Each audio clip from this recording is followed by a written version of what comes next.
También esta tarde nos acompaña la profesora Genevieve Dorais, de la Universidad du Québec a Montréal. La profesora Dorais obtuvo su doctorado en la Universidad de Wisconsin-Madison en la historia de América Latina.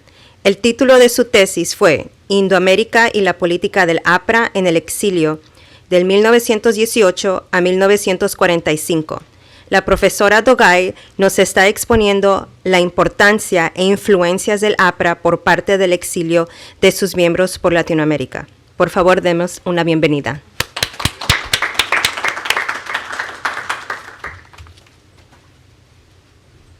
Muchas gracias. Ok, ¿cómo hago eso?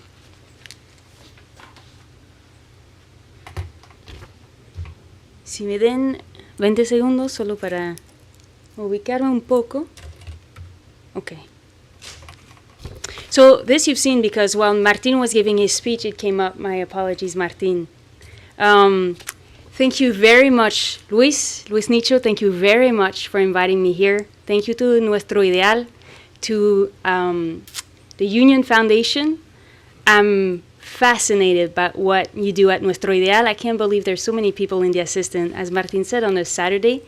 Luis Nicho, I met him yesterday. He told me a bit about the ambitions of this group. I think it's thrilling, and I'm particularly happy because of the ambitions of this group to be here with you and talk a bit about the research that I do on el aprismo transnacional, so on transnational aprism, I guess, aprismo. Yo soy de Quebec, mi primer idioma es francés y con permiso voy a hablar en inglés. Había preguntado a Luis, me había comentado que sería bueno hablar en los dos idiomas, en español, castellano con Martín, y ahora le toca a los que puedan entender inglés mejor a escuchar el inglés, okay? So I'll switch to English. Citations that I will be making are in the original languages, so they are in Spanish, and I'll let go of most of the French citations from the primary sources that I have. So here we go. What I want to do today in this presentation is to talk about the question of foreign allies in APRA, and more specifically, the crucial role that foreign allies played for the APRA movement, right? So, as Martin told you, you had a lot of aprista leaders who were in exile throughout the 1920s, which means that they traveled a lot, which means that they toured around Latin America, this is true, but also in the US and in Europe. They were in touch with a lot of radical circles, and this proved to be very beneficial to the movement, especially so in the 1930s, okay? Can you all hear me well in the back? It's good? Thank you. So, departing from Martin's talk, there's two things that I want to make clear in how I'm going to shift my analytical gaze in my presentation today, okay? So first thing I'll do with you all is that I will move forward in time. I will be moving from the 1920s, which was a moment of great creation, a moment of foundational formation of the APRA movement, into the 1930s, which is more of a moment of institutionalization of the APRA movement, right? And a transformation of this continental movement into a movement that claims to be able to work at the national level, with the formation, among other things, of el Partido Aprista Peruano, the Peruvian APRA party, okay? So the other thing that I'm going to do is that I'm going to shift my gaze a bit from within the APRA party, so looking at the leaders of the APRA parties, to external actors that were close to the APRA, that helped the APRA, right, but that were not necessarily members of the APRA party. So we'll do this by looking at specific North American allies. I chose North American allies because of how important it is for the development of the movement, but especially so because we're in New York. Luis me había comentado, this I do all the time. I'm sorry, I switched the language in my mind. Luis had told us, Martin and I, to talk about el pensamiento americanista, right? So I thought it was particularly relevant to look at North American allies, since we're trying to understand how alliances can be built between Latino communities in the United States and Latin America. So I'll do this by looking at these North American allies, right, exploring the question of allies in APRA, and more specifically by focusing on one character, Her name is Ana Melissa Graves. She played an important role in ensuring that the Apra movement was able to survive and thrive politically. Okay, she was not the only one. This is for sure. But she played an important and illustrative role in how foreign allies could help out the movement. I just want to know, of those of you who know a bit about the Apra movement and the history of Apra, who has heard of Ana Melissa Graves before? Raise your hand. 1, 2.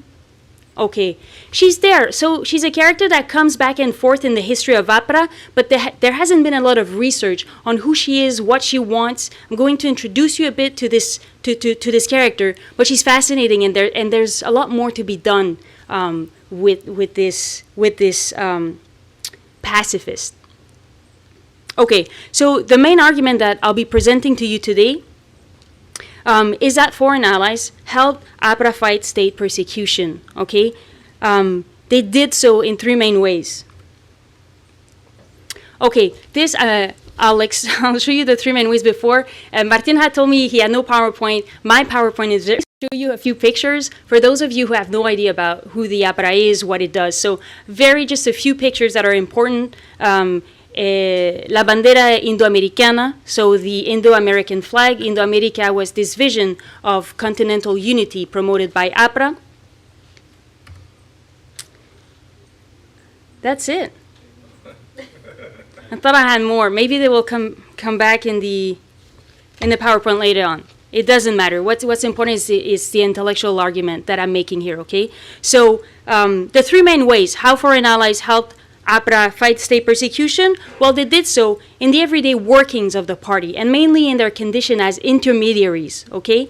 They did so second in defending specific party leaders at specific moment in time, okay? And the third way they did so, I argue, is in helping Apra attract the interest of the international public opinion on its movement, okay?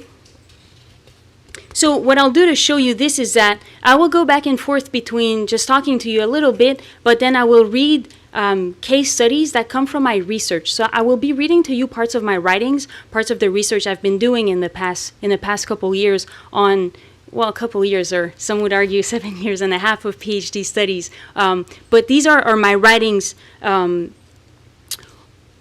on original research that I've been doing, as Martin has mentioned, in different archives throughout the United States, in different parts in Europe, and especially so Mexico, Peru, and especially so in the United States, where there are many archives where you have Aprista members who exchange letters with U.S. intellectuals. Okay,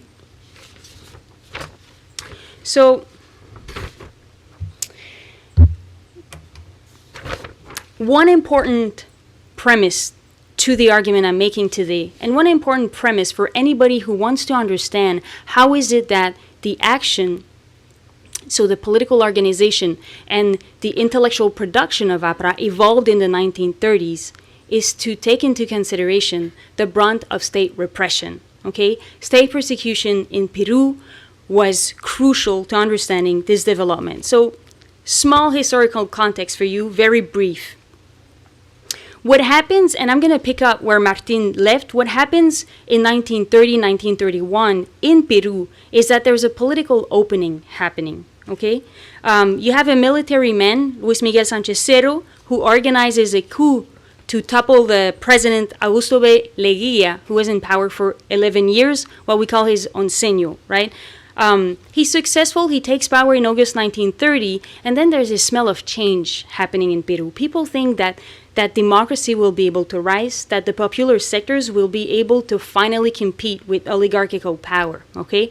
So Apra exiles, right? If you followed Martin well, you understand that the Apra was formed in exile, and a lot of these Peruvians, they start to write to one another and understand that this might be our chance. We need to go back to Peru, form a national party, and try to get involved into the democratic game in Peru to change things, to change our nation. So they do this. There's a big wave of Apra exiles beginning in the fall of 1930. It continues throughout 1931. There are elections in October 1931. Apra participates. Victor Raúl Ayala de la Torre is the presidential candidate. He loses. Okay? He loses the election. Miguel Sanchez Cerro wins.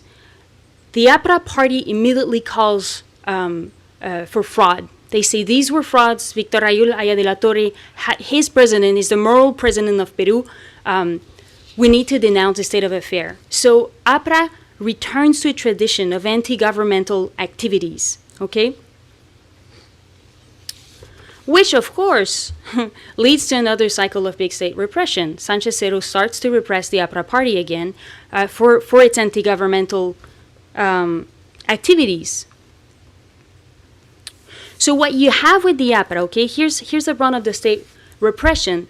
When you try to understand the political action of the Peruvian Apra party, you have to consider that this was a party, this was a movement in Peru that was never able to fully and openly participate in Peruvian politics before 1945, all right? They were either in exile, sent in exile abroad, or imprisoned and passed years, months in prisons in Peru. Okay, so this is really significant for the political activities of a movement, right? So think about it. The police is always after you. It arrests your members. It puts under surveillance your main leaders. You can't do or act without fearing that the police will come around the corner, arrest you. You suffer from censorship. You cannot produce your propaganda according to your own will. The police has the right to arbitrarily arrest you and put you in prison under suspicion, and a suspicion only of belonging to the Apra party. Okay, so basically the police forces, they try to make sure that nothing constructive or intelligent will come out of your political activism, right? To put it into a nutshell. Okay, so given this context of persecution, how do you organize your political action? Aprista people, they were idealists. They were not going to cow down before state repression. So how do you do that? Well, one way to do this is through international support. Okay? One way to do this is to develop a good network of support to help you survive politically. So this is where the question of foreign allies come into play and become crucial for the Apra party. Here are my little pictures. I just wanted you to have images for those of you who did not know any of those leaders, okay? Magda Portal, an important Apra leader, important ideologue of what Indoamerica was going to be about. She was initially a poet. She used her poetry to think intellectually about the sake of the Americas. Victor Raúl Aya de la Torre, probably the most famous, well, actually, of course, the most famous of the Apra leaders. You have Blanca Luz Brum. I inserted her because she's an Uruguayan poet. She was a member of Apra and active in Peru in 1926, 1927. Then she left the party eventually, but it's a good reminder to understand that Apra did not only have Peruvian members. It really had a powerful, attractive force in many Latin American countries. And José Carlos Mariátegui, who was an aprista in the 1920s. Of course, there was a shift afterwards between Victor Raúl Aya de la Torre and José Carlos Mariátegui, but he was a very important ideologue of Indoamerica, a very important vanguard actor in the aprista movement in Peru during the 1920s. All right, so let's return to our first point on how foreign allies can help fight persecution. So, everyday workings of the Apra party. How are you going to exchange letters if the police is always after you? How are you going to publish your propaganda? How are you going to fund your political organization, right? You're in exile, you don't have your job anymore, you're trying to survive, you're in a state of survival. It's a very particular mode of writing meaningful ideologies, political knowledge. You do this while suffering from very dear circumstances, right? So the everyday working of the party can involve providing funds for the party to survive, to organize its activities.